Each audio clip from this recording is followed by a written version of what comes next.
Hi, my name is Maria Carmo. I'm from Cardano community. Today I'm going to talk about a metaverse. Everybody's everywhere is talking about metaverse, and the metaverse that we're going to talk today is a metaverse in Cardano that called Mandala. I hope you're enjoying the interview, and please like and share and leave your comments below. And also please see the description for more details about the project. Today I have the team of Mandala Metaverse, Ron, Kevin, and John. How are you guys? Wonderful. Very well. How are you? I'm good. Where are you talking from? I'll go first, I guess. I'm up in Oregon. John and I are both up in the Pacific Northwest, just outside of Portland. Yeah. So and Ron, I'm from the Midwest. I'm actually just outside Detroit right now. Yeah, I like to ask this question so people can know that we are all over the world. I'm in Ireland, and we can still talk in the same language and talk about the same projects and contribute to each other. I love to talk about project. Metaverse is in the head of people. Everybody wants to know what it is, but you have a very interesting approach to things. If people are getting here for the first time and they want to understand what is a metaverse, could any of you explain to me in your own words? The metaverse is a tricky one for me because I've been working in this space for a long time now. And, I would even say a film I did years ago was very much like a metaverse experience. It was a point of view camera movie, and the audience was having a shared experience of one person's point of view. And so to the metaverse, it's going to be many things. It's going to be an experience where I hope people will be able to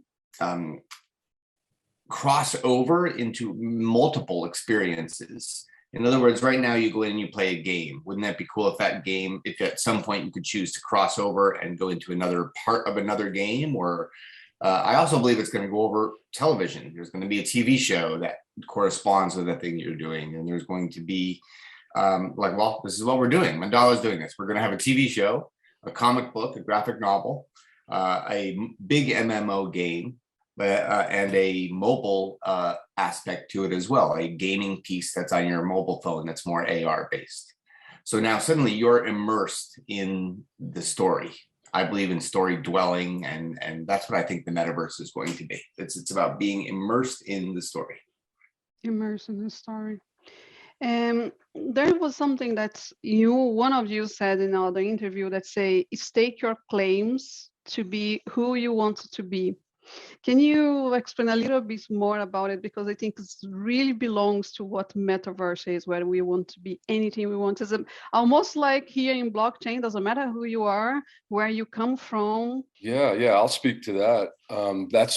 Maria, that's why we named our first NFT collection Sovereigns, because we know that it's important for us to stake our claim to our sovereign identity, which on the blockchain means something very specific in terms of controlling our own data, controlling who has access to our data, keeping the data decentralized.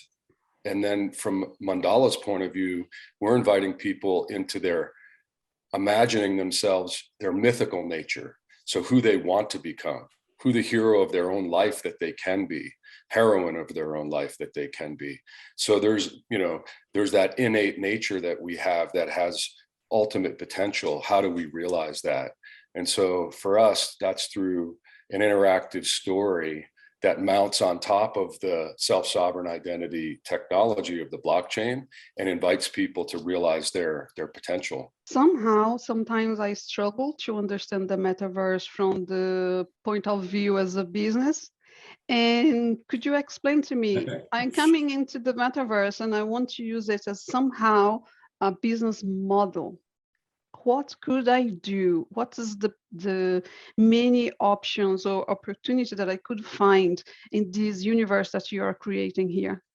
Well, actually, really, I think the fact that Mandala, this team found the Cardano community, I think they were attracted to us because really like with the stake pool business model, it kind of really fell like perfectly in line with the way that they've I don't know if you're familiar with like the different clans, but having like a clan and the way that, so the clans, the way they work is There's 12 of them, and these are kind of like the archetypes for like the way that people can express themselves and bring like their unique talents to how they want to change the world.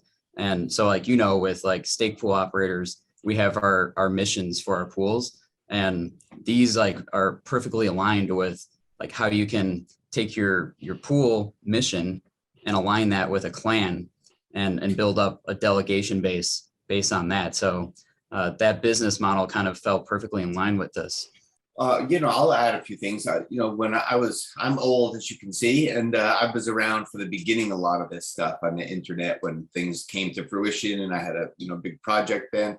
And I think there's a lot of things we don't know yet. When we were all getting online and things were starting to go sort of, a little more, everything was going digital, let's call it. And I don't think we knew a lot of the opportunities that were going to happen yet. I mean, I would have never predicted that so much of this would have been through apps on phones. I mean, that's something that we were all computer based and we thought everything's going to be this way. So suddenly there was this big new thing that happened and it shifted all the business models for a lot of things. So I think right now I don't know, there's a lot of business pieces that will start building now, but I have a feeling something's going to come and shift a lot of that, just the way the mobile phone did for people. But so for the metaverse now, what we're doing is we're building, I just see a lot of opportunities in a virtual world that we'll be immersed in.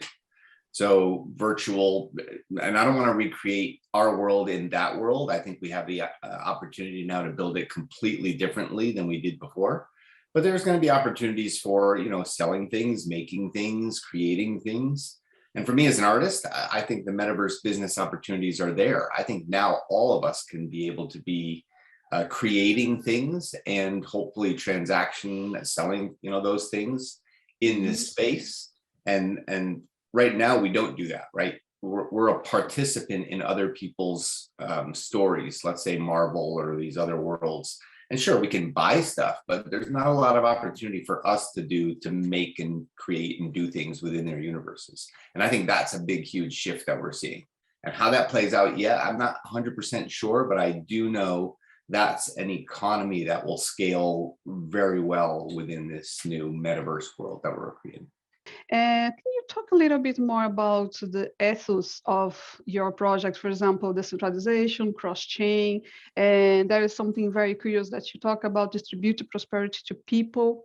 We call Mandala an enlightenment simulator, which is a kind of abstract term, but in fact, it actually relates to how the technology providing the community, like we were saying, with their self-sovereign identity to be able to own the assets that they're participating with in the economy. So we're seeing this big shift in gaming where a kind of crude term of, play to earn.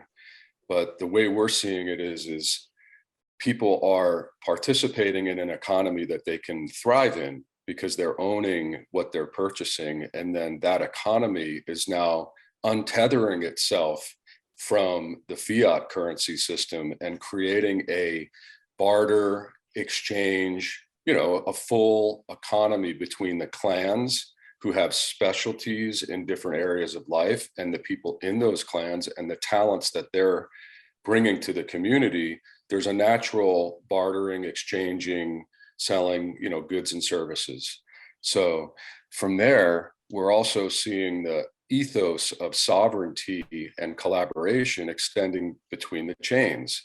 Just like the clans have different specificities of approaches to making the world a better place, each of the chains are doing specific things really well. And so from our standpoint, it's a gathering of the chains or a gathering of the nations and a gathering of the tribes, which invites the individual to be sovereign, but also invites collaboration. So the ethos is unity in diversity. People sometimes think Cardano nuts, but I'm not. I do invest in other blockchains because, as you said, they are doing incredible things in different ways. There is no reason why you say, because the people from other blockchain want to come here and play with us. Why we say, no, we don't want you here. That's no reason for that. Is that right? Yeah, thanks for doing that, by the way. That's I think we need more people championing that concept of of bringing them together and stop being so, what's the maximalist is the phrase everybody loves, like, and I get it, we do as tribes, we do sort of lean towards our kind, our people, but isn't that divisiveness is what we're trying to get rid of right now? So, and here we are replicating it all over again, but this time it's by chain or coin. Hey. Yeah, it's funny. It's funny how we're doing that. It almost seems like we're, like you said, like we're replicating things that we've already done in the past, but it's like we're doing it on a faster scale, and it almost seems like we are learning a lot faster though, and we're just like this technology is really just pushing all this forward like at a rapid pace. It's super exciting. I agree, and I hope we're pushing through the crappy bits faster so we can get to the good stuff, because really we're sitting at an opportunity here to, I believe we really are. We're at either like a fulcrum event or some huge, this is going to change things, and we really do need to look at history, and this is a moment to not recreate everything that we've done before all over again. It's not just this is not this isn't Play-Doh. We're not just going to take the earth or our lives and recreate them again here in this new virtual space. No, we have an opportunity to do it differently this time. Let's give that a try. Let's really give that a try. Kevin, how does history affect reality? First, I always struggle with reality anyway. What is reality, right? I mean, if like the Matrix told us this is all a simulation, then I really have no idea what reality is. But I don't believe that's true. I don't believe this is a simulation in the way they presented it. I believe that we're, let me put it this way. If this is a simulation, which, by definition of a simulation, it gets tricky. But if this is a simulation, let's believe that we can change the simulation. We're creating the simulation. Make something better. That's a big piece of history for me, right? So history can also be something that happened on another timeline, this timeline. I mean, as we get into sort of quantum physics and mechanics, you start to realize there's multiple timelines and all kinds of different universes going on at the same time. Those are all possibilities. So the history, I mean, if you don't think history affects the reality we're in right now, in that sense, just break it down and go, okay, well, history, things we've done have led us to the point where we are now. And that's a reality.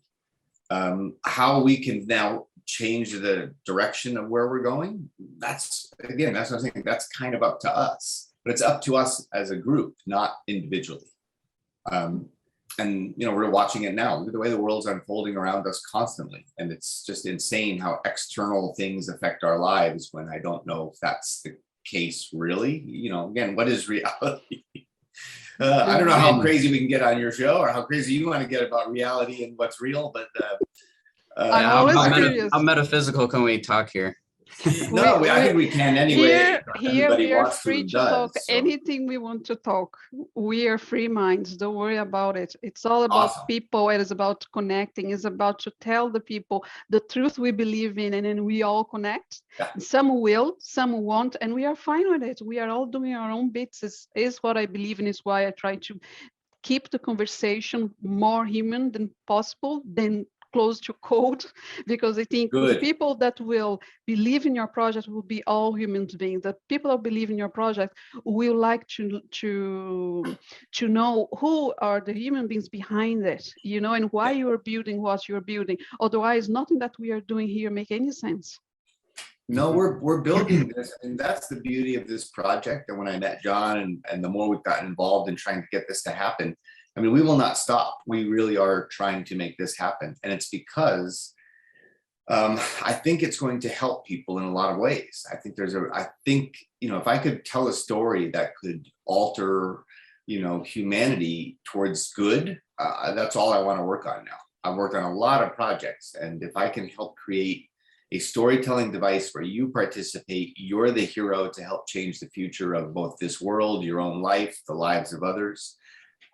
That's what a story is for, I mean, I think we used to sit around a fire and they would tell you a story. The elders would tell you a story, not to entertain you and make you laugh. And they did it because they were trying to get you to do things differently than the way they did them. And I think we've lost a lot of that by turning entertainment into a commodity now. And not that I'm a wise elder and should be telling anybody what to do, but I should be able to tell you how I fucked shit up, and you guys shouldn't follow that path if there's another alternative, right? So that's history and reality right there for me. And I think this collective storytelling ability that we're going to have very soon, well, we do now, but a bunch of people playing a game together that's going to simulate some other reality that might be a possibility. That's fantastic. Let's give that a try, right? I know.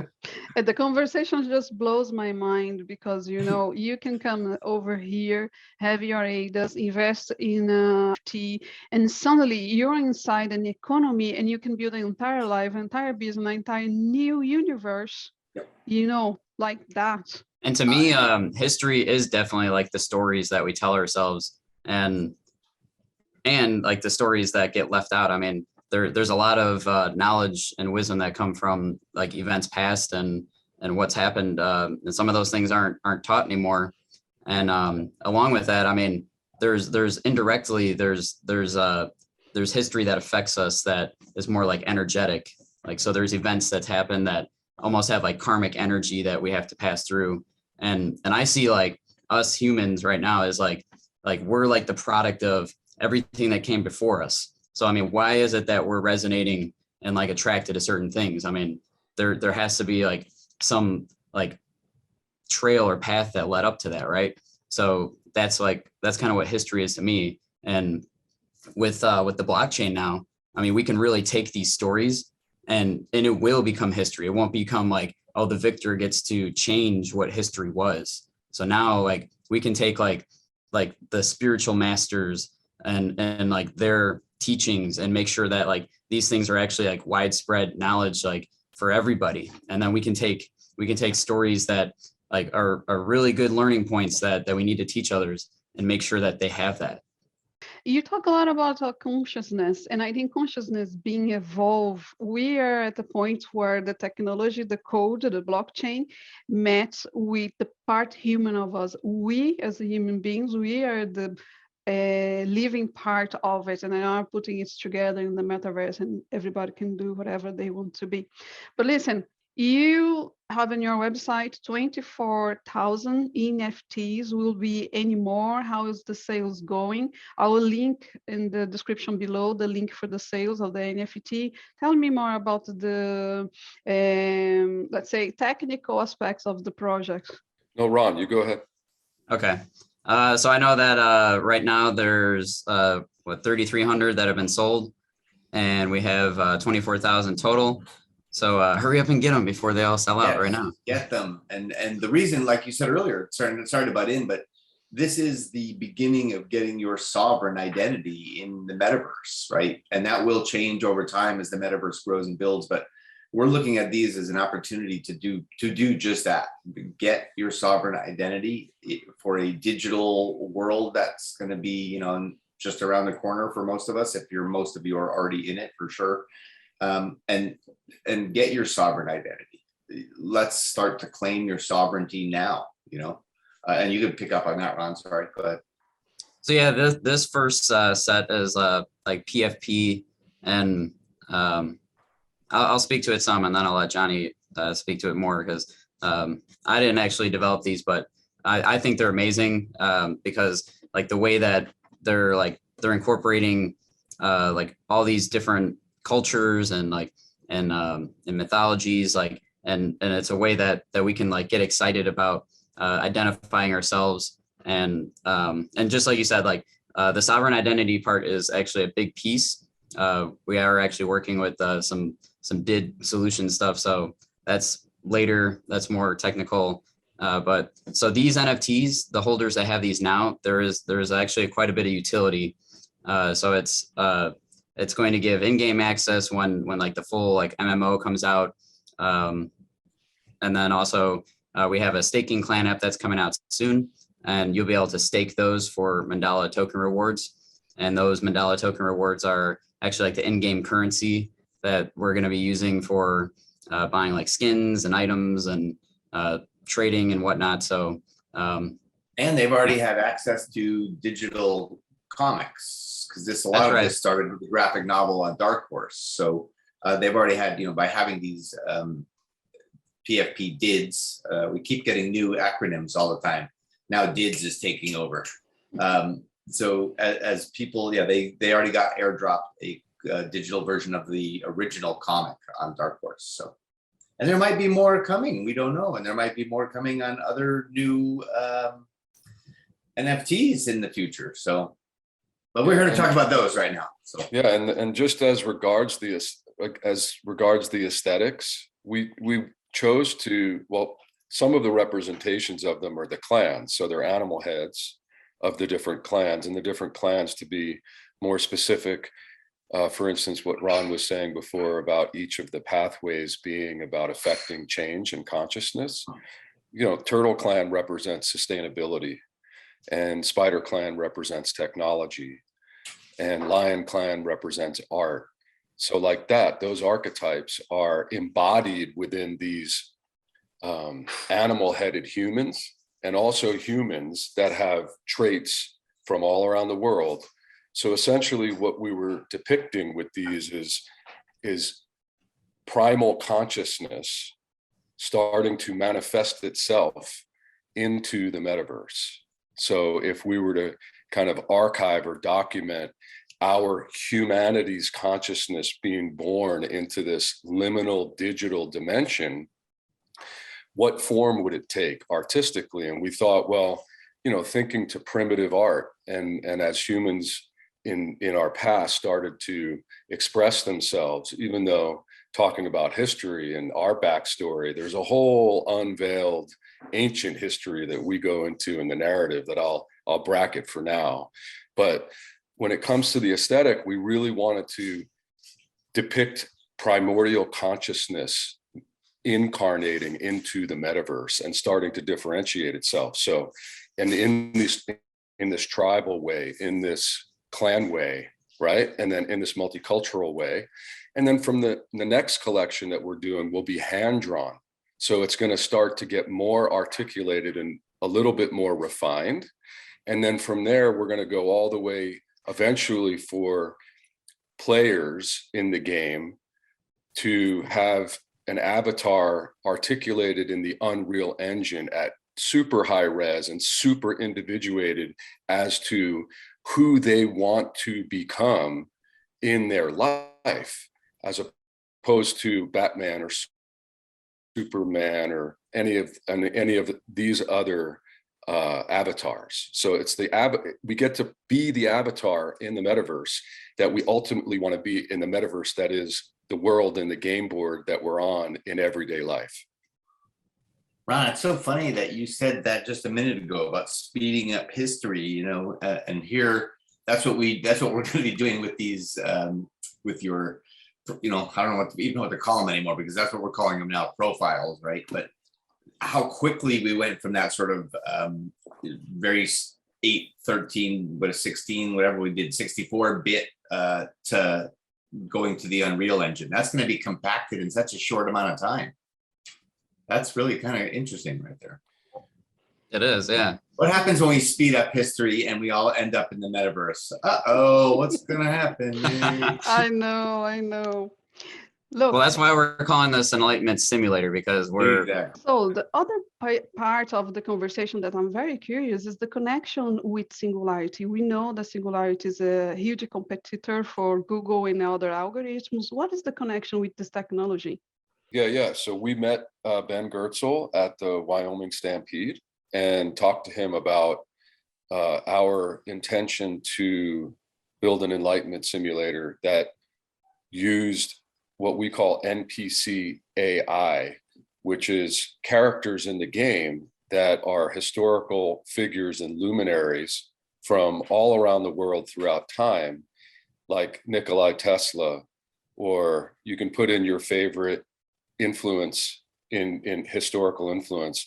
And essentially those AIs will have read the body of work of those philosophers, great thinkers, artists, mathematicians, and they'll be in different maps in the game where the players that are on their journey in the narrative will interact with them. And so when we were talking to Ben about his decentralized AGI, and how there could be a relationship between what he was doing and what we wanted to do for the Enlightenment Simulator, which we call the AI Guru, which is ultimately the collective wisdom of humanity on the blockchain within inside a massively multiplayer online game, both learning from the humans and the humans learning from the AI simultaneously.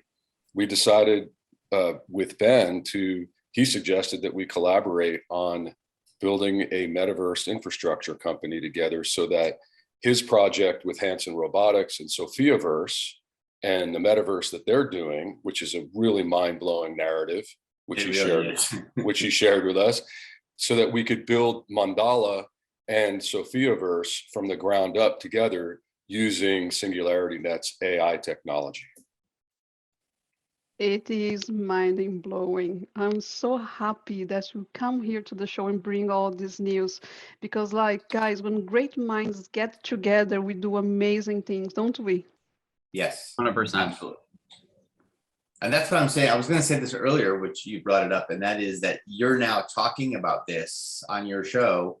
You're going to find a bunch of people who you thought, oh, no, we never talked about this. Now they're going to be talking about it with you. Yeah, they will. Conscious awareness coming in. Yeah, exactly. Let's ring the bells and sound the alarms and get everybody to participate in this. Let's do it. How the clan things work, because some NFTs you are in that clan when you get the NFTs, and some you can pick. Can we pick the clan we want to belong to? I would say, here's what I've seen or noticed with people.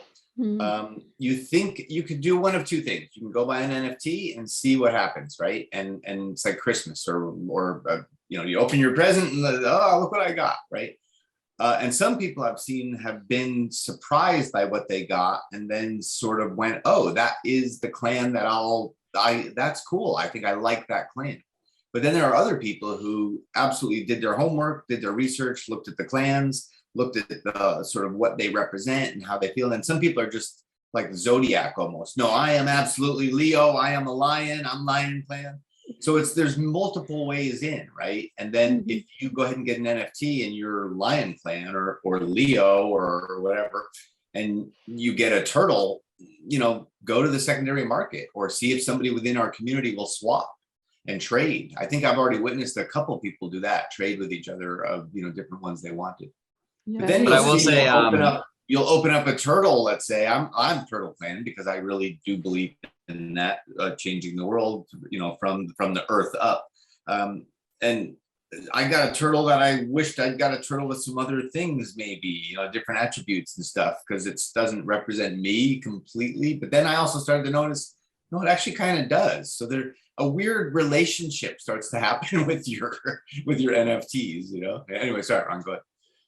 Oh, I was just gonna say, to your point, Maria, do the NFTs are they deciding your clan? So the animal ones, those ones, into the metadata, it has which animal clan it represents. But then the other ones that are non-animal, those ones in the clan app that we're gonna be launching, that you're gonna have to choose which clan you want to be representing. So if it's a human or a shadow walker or any of the other MIB or the other ones that we have, that you'd have to choose then.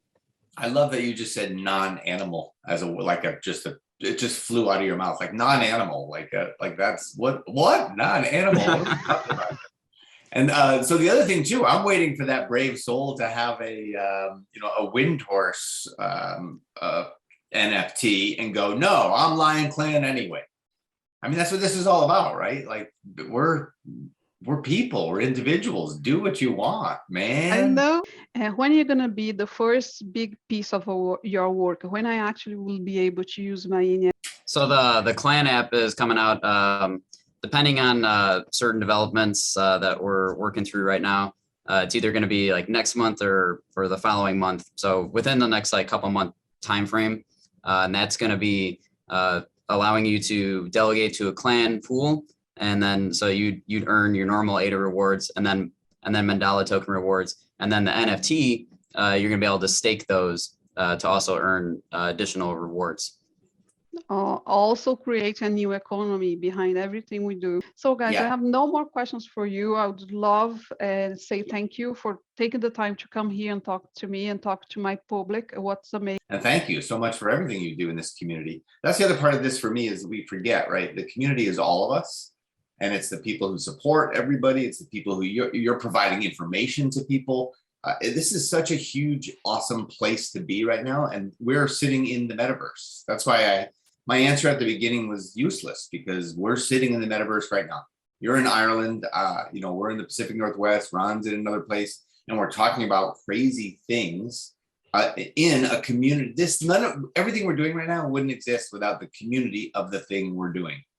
And that's pretty meta already to me. So this is the metaverse. So thank you for having me on your metaverse. You're very welcome. Yes, thank you so much, Maria. And I would just shout out the Cardano community as a whole as well. Ray from Growpool, I mean, he's awesome. Yeah, Ray's awesome. There's a lot of, I mean, seriously, how many other? It's hard to do because it's a community, right? I know. It's hard. But a lot of people who have helped our team, a bunch of Cardano folks who have helped our team. And now as we're reaching to go cross-chain, they're helping with that as well. Because I believe that was one of the, I hate to say mandates, but it was definitely a proposal and an idea that Cardano brought out, when we first got involved and interested, was that they were hoping to be interoperable. And that's another big piece of the metaverse for me. Until we have true interoperability, and I don't even know what that means yet, because there's going to be so many protocols and so many, code languages and so many barriers and so many walled gardens. But interoperability is huge, and we need that. So let's keep building towards that, Cardano people. It's amazing, Yes. amazing. Thank you so much, guys. Thank you so much, and I see you soon. Thank you. Thank you, Bye. Maria.